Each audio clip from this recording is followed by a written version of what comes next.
আসসালামু আলাইকুম বন্ধুরা, আশা করি সবাই ভালো আছেন। আজকে দারুণ একটি টপিক নিয়ে হাজির হয়েছে, আর সেটি হচ্ছে আমাদের ব্রেইন বা মাথার কোন অংশে আঘাত লাগলে আমরা অন্ধ হয়ে যেতে পারি। অর্থাৎ আমাদের যে মাথা রয়েছে সেই মাথার দুটি ভাগ, তার একটি হচ্ছে বাহিরের অংশ খুলি বা হাড্ডি, যেটাকে আমরা স্কাল বলে থাকি, এবং এর ভিতরে রয়েছে মূল অংশ, যেটিকে আমরা বলি brain. Blindness of the eye due to head injury, অর্থাৎ হেড ইঞ্জুরির কারণে অন্ধত্ব হওয়া, সেটি কীভাবে হয় সেটি দেখব। এটি হচ্ছে হোল ব্রেইনের একটি চিত্র। বাহিরে এটি হচ্ছে স্কাল বা হাড্ডি, এবং ভেতরের কালার করা ব্রেইনের পার্টগুলো দেখা যাচ্ছে।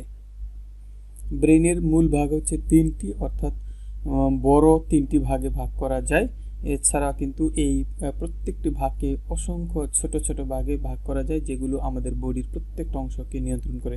অর্থাৎ এই যে ব্রেইনটা কিন্তু একদম স্নায়ুতে পরিপূর্ণ, যেটা আমাদের খাওয়া দাওয়া, চলাফেরা, ঘুম এবং সমস্ত কার্য সম্পাদন করে এই ব্রেইন। তো তিনটি ভাগ দেখানো হচ্ছে। সবচেয়ে বড় যে ভাগ, হলুদ অংশটি, এটার নাম হচ্ছে সেরেব্রাম। একদম পেছনে এবং নিচে তার নাম হচ্ছে সেরেবেলাম, এবং একদম সরাসরি নিচে এটার নাম হচ্ছে ব্রেইন স্টেম। এই তিনটি বড় ভাগ হচ্ছে ব্রেইনের। আবার এগুলো কিন্তু ছোট ছোট ভাগে ভাগ করা যায়। তো আগের স্লাইডে বলছিলাম যে সামনের যে অংশটি, অর্থাৎ সবচেয়ে বড় যে অংশটি, তার নাম হচ্ছে সেরেব্রাম, হলুদ কালার করা। এটার মধ্যে সেরেব্রামকে দেখানো হয়েছে বিভিন্ন ভাগে, অর্থাৎ চারটি ভাগে বা চারটি লোবে ভাগ করা যায়। লোবগুলো হচ্ছে খণ্ড বলা হয়। এটা হচ্ছে ফ্রন্টাল লোব, একদম সামনে থাকে। এইটা হচ্ছে প্যারাইটাল লোব, যেটা মাথার উপরে এবং দুই পাশে থাকে। টেম্পোরাল লোব মাথার নিচে এবং দুই পাশে থাকে। এটা হচ্ছে অক্সিপিটাল লোব, একদম মাথার পেছনে থাকে। আর পেছনে নিচে থাকে সেরেবেলাম, আর এটা হচ্ছে ব্রেইন স্টেম। তো এই পুরোটার নাম হচ্ছে সেরেব্রাম, যার চারটি লোব বা খণ্ড রয়েছে। ভিজুয়াল কর্টেক্স, সরাসরি আলোচনায় চলে যাচ্ছি, কারণ হচ্ছে যে টপিক অত্যন্ত গুরুত্বপূর্ণ, বাট আমি সংক্ষেপে আলোচনা করার চেষ্টা করব। এইটা বলছিলাম যে ব্রেইন এর সেরেব্রাম সবচেয়ে বড় অংশ, সেরেবেলাম এবং ব্রেইন স্টেম। এই সেরেব্রাম এর চারটি লোবের মধ্যে সবচেয়ে পেছনের যে লোব, তার নাম হচ্ছে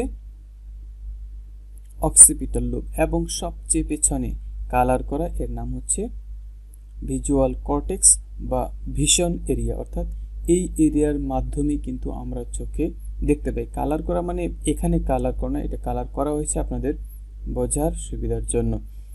এটি কোথায় থাকে? এই অংশটি ব্রেইনের একদম পেছনে। যেহেতু আপনি যদি আপনার মাথার পেছনে হাত দেন, তাহলে দেখবেন একটু উঁচু জায়গা, সেই উঁচু জায়গা অর্থাৎ হাড্ডির বরাবর সামনেই কিন্তু এই এরিয়াটি রয়েছে। অর্থাৎ যদি কেউ কারো মাথায় একদম বরাবর পেছনে আঘাত করে, তাহলে এই এরিয়াতে যদি এফেক্ট পড়ে, তাহলে তার কিন্তু ভীষণই প্রবলেম হবে, অর্থাৎ সে দেখতে পারবে না বা অন্ধ হয়ে যাবে। এখন কথা হচ্ছে যে এইখানে আঘাত লাগলে অন্ধ হবে ভিজুয়াল এরিয়া, অন্য জায়গায় আঘাত লাগলে সে অন্ধ হবে না কেন, বা এখানে আঘাত লাগলেই কেন সে অন্ধ হবে, বা কোন মেকানিজমের মাধ্যমে অন্ধ হবে। কথা হচ্ছে যে সে কি পুরোপুরি অন্ধ হবে, না কতটুকু অন্ধ হবে, সে কি এক চোখে দেখবে না দুই চোখে দেখবে। এই যে বিষয়গুলো, সেগুলো সংক্ষেপে আলোচনা করব। তার আগে ছোট্ট একটা রিকোয়েস্ট রাখি, সেটা হচ্ছে যেসব বন্ধুরা এখন আমার চ্যানেলটিকে সাবস্ক্রাইব করেনি, তারা অবশ্যই চ্যানেলটিকে সাবস্ক্রাইব করবেন এবং পাশে থাকা বেল আইকনটি প্রেস করবেন, যাতে আমার ভিডিওগুলো আপনি পেয়ে যেতে পারেন দ্রুত আপনার টাইমলাইনে। টেলিমেডিসিন সেবা নিতে পারেন রাত 9:30 থেকে 10:30 পর্যন্ত। 01938173975 এই নাম্বারে আপনি কল করতে পারেন স্বাস্থ্য সংক্রান্ত যে কোনো পরামর্শের জন্য। ফেসবুক পেজ এবং ফেসবুক গ্রুপ এফএনএফ ডক্টর নামে, ভিডিও ডেসক্রিপশনে লিঙ্ক দেওয়া থাকবে। স্বাস্থ্য সংক্রান্ত তথ্য পেতে পারেন এখান থেকেও। এখন চলে আসি মূল আলোচনা, সেটি হচ্ছে ভিজুয়াল পাথওয়ে, অর্থাৎ আমাদের ব্রেইন এর অক্সিপিটাল লোবে থাকে ভিজুয়াল কর্টেক্স বা ভিজুয়াল এরিয়া বা ভিশন এরিয়া। সেই এরিয়া থেকে আমরা কিভাবে দেখতে পাই। এটা হচ্ছে ব্রেইন এর একটি ক্রস সেকশন, যেটা আমরা একদম উপর থেকে যদি কারো মাথার দিকে তাকাই, তাহলে আমরা এরকম দেখতে পাবো। এটা হচ্ছে পেছন ভাগ, এটা হচ্ছে সামনের ভাগ, এটা হচ্ছে উপরিভাগ, আর নিচে রয়েছে নিম্নভাগ। সামনে দুটো চোখ দেখা যাচ্ছে, একটু একটু বলে নিই, সেটা হচ্ছে যে আমরা যে চোখ দিয়ে দেখি, যতটুকু এরিয়াকে দেখি সেটা কিন্তু ভিজুয়াল ফিল্ড বা ভিশন এরিয়া। এই যে ভিশন এরিয়া, প্রত্যেকটা চোখের জন্য ভিশন এরিয়া কিন্তু আলাদা। যেমন এটা হচ্ছে ডান চোখ, এটা হচ্ছে বাম চোখ। তো বাম চোখ যদি আমি বন্ধ করি, তাহলে এই চোখের ডান চোখের যে এরিয়া, এর নাম হচ্ছে ডান চোখের ভিশন এরিয়া বা ভিজুয়াল ফিল্ড। এটাকে আবার দুই ভাগে ভাগ করা যায়, অর্থাৎ বাম পাশ এবং ডান পাশ। মানে বাম পাশ বলতে তার নাকের পাশ এবং তার ডান পাশ। আবার এইটা হচ্ছে তার বাম চোখ, এই বাম চোখেরও তার ভিজুয়াল ফিল্ড বা ভিশন এরিয়া রয়েছে। এটাও দুইটা ভাগে ভাগ করা যায়, এটা হচ্ছে ডান পাশ বা নাকের পাশ, এটা হচ্ছে তার বাম পাশ। এখন এই যে দুটো এরিয়া দেখা যাচ্ছে, এইটার নাম হচ্ছে সেই ভিজুয়াল কর্টেক্স বা ভিশন এরিয়া। এখান থেকে লাল দুটি দাগ দেখা যাচ্ছে, একটা চলে যাচ্ছে ডান চোখে আর একটা চলে গেছে বাম চোখে। এই দুইটা ফিতার মতো যে লাল দেখা যাচ্ছে, সেই দুইটা হচ্ছে স্নায়ু। এটা ভিজুয়াল কর্টেক্স থেকে একদম চোখের রেটিনাতে চলে এসেছে। এখন ডান, এবং এখানে সুন্দর করে দেখানো হয়েছে যে এইটা হচ্ছে চোখের রেটিনা, কিন্তু এটা হচ্ছে অর্ধেক রেটিনাকে কাভার করেছে। আবার বাম পাশে সেটাও অর্ধেক রেটিনাকে কাভার করেছে। কারণ কি, বাকি অর্ধেক রেটিনা কাভার করছে এই যে বাম পাশের যে ভিজুয়াল কর্টেক্স, সেখান থেকে যে স্নায়ু আসছে সেটা। অর্থাৎ এই যে স্নায়ু, সেই স্নায়ু বাম পাশের চোখেও চলে গেছে এবং বাম পাশের রেটিনাতে চলে গেছে, এবং ডান পাশেও চলে গেছে, ডান পাশের রেটিনাতে চলে গেছে। এই যে স্নায়ু, তার বিপরীত দিকের যে ভিজুয়াল ফিল্ড সেটাকে আমরা দেখতে পাই, এবং এই যে স্নায়ু লাল, বাম চোখের লাল এরিয়া, সেটা কিন্তু এই পাশকে দেখতে সহায়তা করে। তো যদি ধরে নেই যে তার ডান পাশের ভিজুয়াল কর্টেক্সে চাপ লেগেছে, প্রেশার লেগেছে বা আঘাত লেগেছে, তাহলে কিন্তু এই স্নায়ুগুলো আর কোনো কাজ করবে না।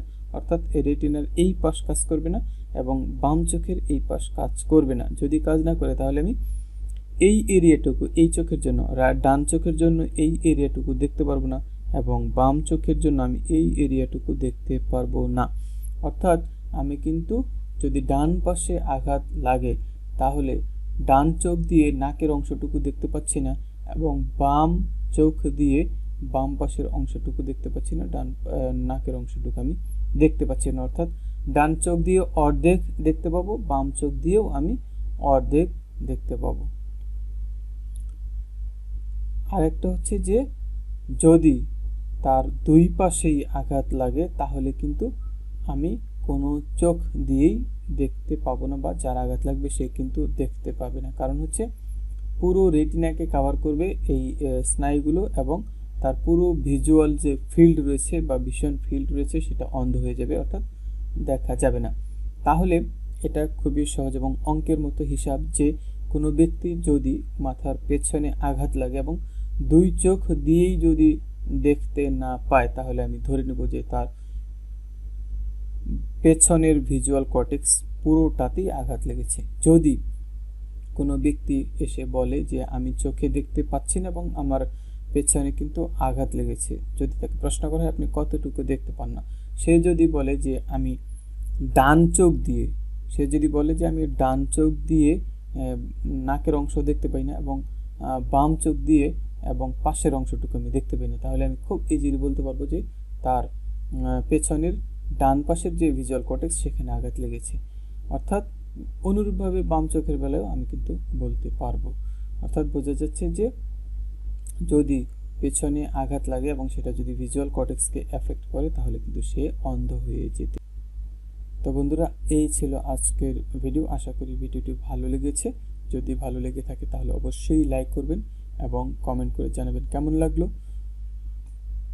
বন্ধুবান্ধব ও আত্মীয় স্বজনের মাঝে ভিডিওটি শেয়ার করবেন, এবং কোনো কিছু জানা থাকলে বলবেন। আমি চেষ্টা করব অত্যন্ত দ্রুততম সময়ে খুবই সায়েন্টিফিক এবং মেডিকেল সায়েন্সের ব্যাখ্যা সহ আমি বুঝিয়ে দেওয়ার চেষ্টা করব। সে পর্যন্ত ভালো থাকবেন। আল্লাহ হাফেজ।